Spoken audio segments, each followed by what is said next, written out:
ஒண்ணு கிடையாது. ஆனா மத்தியானம் சாப்பிடாம இருந்திருக்காது. இதை பண்ணிருக்கான்.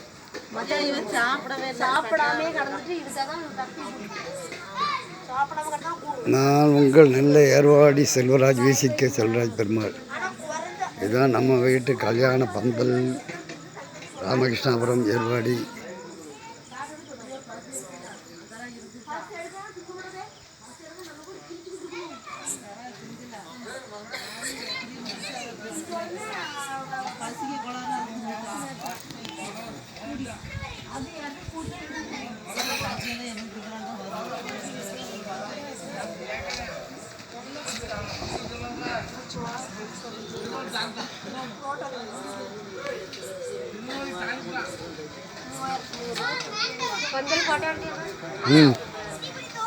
ஆனா வாழைப்பழம் மட்டும் பெருசா கிடைக்காம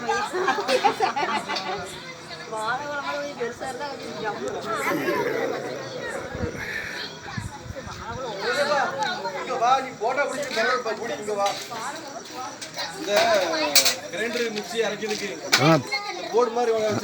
அது போடு வைக்க சொல்லிச்சு. அவன் அந்த பையன் வச்சான்.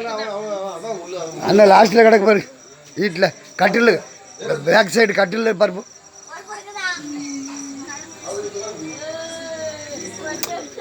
இதுதான் நம்ம மருமவன் பார்த்துக்காங்க.